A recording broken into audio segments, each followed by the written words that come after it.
কলকাতার মির্জা গালিব স্ট্রিটের হোটেল শিখা ইনের সেই লেলিহান শিখা কেড়ে নিয়েছে 7টি তাজা। কিন্তু সেই ধ্বংসস্তূপের মাঝে কুষ্টিয়ার একটি পরিবারের কান্না যেন ভারী করে তুলেছে চারপাশের বাতাস। ওই এক নিঃশেষ হয়ে গেছে একটি পুরো পরিবার।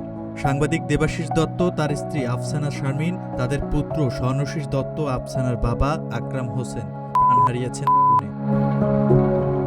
এই সর্বগ্রাসী ট্র্যাজেডির মাঝে বেঁচে গেছেন পরিবারের 7 বছরের ছোট্ট মেয়ে মহিমা দত্ত। দাদা দাদির কাছে দেশে থেকে যাওয়ায় সে আগুনের গ্রাস থেকে রক্ষা পেলেও তার সামনে এখন এক নিষ্ঠুর বাস্তবতা। তবে শোকের এই মহাসমুদ্রে উদয় হয়েছিল একটি জটিল সামাজিক ও ধর্মীয় বাস্তবতা। দেবাশিস দত্ত ছিলেন সনাতন ধর্মের অনুসারী, আর তার স্ত্রী আফসানা শারমিন ছিলেন মুসলিম। করুণ এই মৃত্যুর পর স্বাভাবিকভাবেই প্রশ্ন ওঠে, আফসানা শারমিনের শেষ বিদায় ঠিক কোন ধর্মের রীতিতে সম্পন্ন হবে? চিতায় দাহ নাকি কবরে দাফন?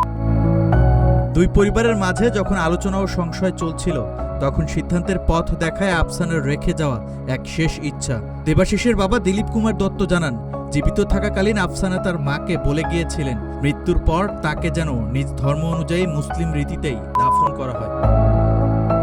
দুই পরিবারই পরম শ্রদ্ধায় সেই ইচ্ছাকে সম্মান জানানোর সিদ্ধান্ত নিয়েছে। ফলে আফসানা ও তার বাবা আকরাম হোসেনের মরদেহ তুলে দেওয়া হবে তাদের পরিবারের কাছে এবং পারিবারিক কবরস্থানেই দাফন করা হবে তাদের। অন্যদিকে দেবাশিস ও তার শিশুপুত্র স্বর্ণশীষের শেষকৃত্য সম্পন্ন হবে সনাতন ধর্মীয় রীতিতে। একটি অগ্নিকাণ্ড একই ছাদের নিচে 4 জনকে কেড়ে নিয়ে শূন্য করে দিল একটি পুরো পরিবারকে। হয়তো শেষ বিদায়ের আচার ও ধর্মের পরিচয় আলাদা হয়ে যাচ্ছে, কিন্তু অবুঝ মহিমার বুক ফাটা কান্না আর প্রিয়জন হারানোর এই অসীম শোক তো সবকিছুর ঊর্ধ্বে। Shahin Alam, Green TV digital.